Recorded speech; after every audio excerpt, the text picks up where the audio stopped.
परमेश्वर पिता का और हमारे उद्धारकर्ता प्रभु यीशु मसीह का धन्यवाद हो।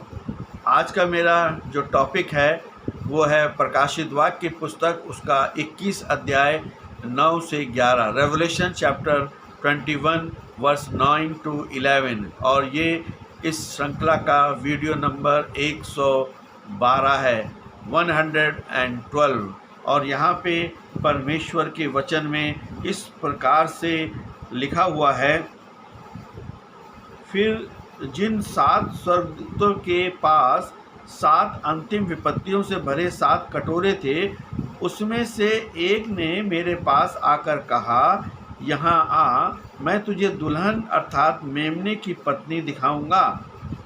तब वह मुझे आत्मा में एक विशाल और ऊंचे पर्वत पर ले गया और उस पवित्र नगरी यरूशलेम को स्वर्ग में से परमेश्वर के पास से नीचे उतरते हुए दिखाया।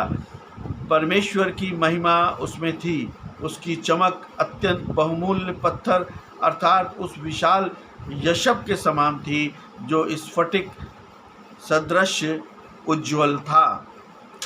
ये वचन प्रेरित यूहन्ना को नए यरूशलेम का दर्शन कराया जाता है। ये पुस्तक प्रेरित यूहन्ना द्वारा प्रथम शताब्दी 95 AD में पतमस नामक टापू पर बंधुआई यानी कि देश निकाले के दौरान लिखी गई थी। उस समय सम्राट डोमिटियन के शासन में मसीहियों पर भारी अत्याचार हो रहे थे। प्रारंभिक कलीसिया बहुत सताव से गुजर रही थी। प्रकाशित वाक्य के 17 और 18 अध्याय में बेबीलोन सांसारिक, भ्रष्ट और ईश्वरीय विरोधी व्यवस्था के विनाश का वर्णन है।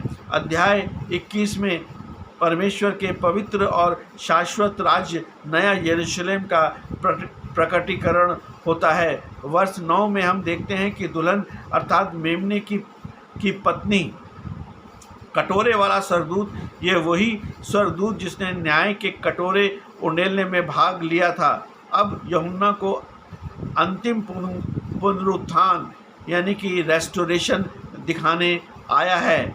और ये दर्शाता है कि परमेश्वर का न्याय अंतिम लक्ष्य नहीं बल्कि पाप का न्याय करने के बाद ही उसकी पवित्र कलीसिया का प्रकटीकरण होता है।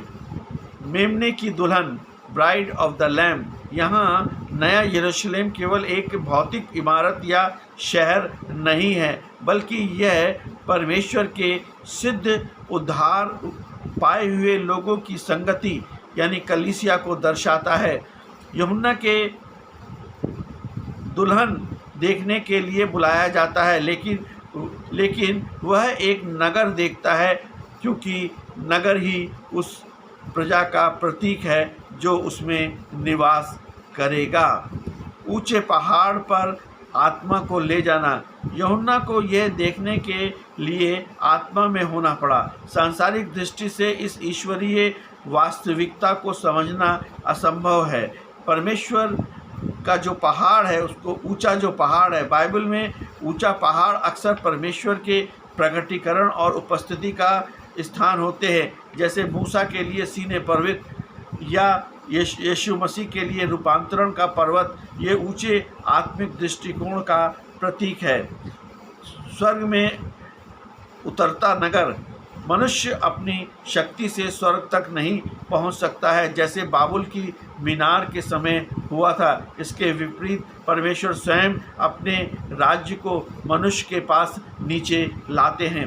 वर्ष 11 में हम देखते हैं कि परमेश्वर की महिमा और बिल्लौर जैसा यशब, परमेश्वर की महिमा शेकनिया ग्लोरी, नए यरूशलेम की अपनी बनावटी सुंदरता नहीं है। इसकी चमक पूरी तरह से परमेश्वर की स्वयं की उपस्थिति और महिमा से है।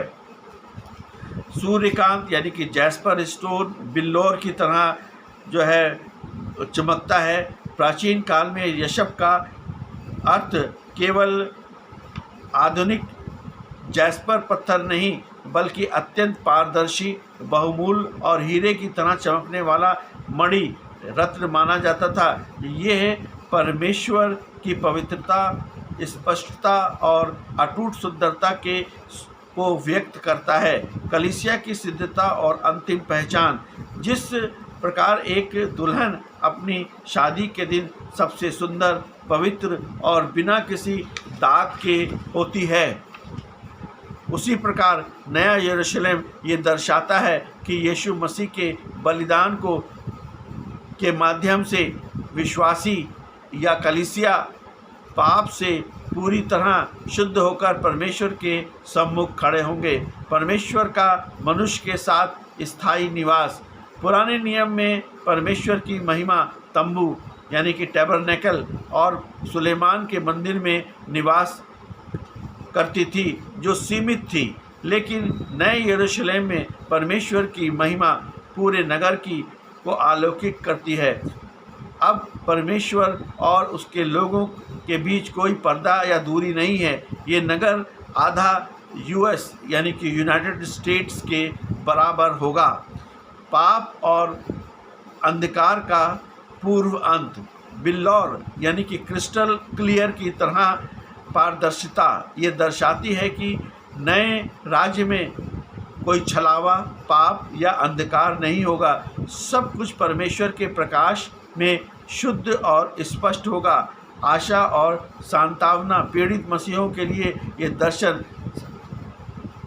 संदेश था कि वर्तमान दुख और सताव अस्थायी हैं। अंतिम जीत परमेश्वर की और उसके लोगों की है, जहां एक महिमामय और अनंत घर और उनका इंतज़ार कर रहा है। इसलिए प्रभु यीशु मसीह पर विश्वास करें, प्रभु यीशु मसीह से अपने पापों को मान लें, अपने पापों का पश्चाताप करें और यीशु मसीह को उद्धारकर्ता के रूप में ग्रहण करें। यही मसीह जीवन है। आमीन।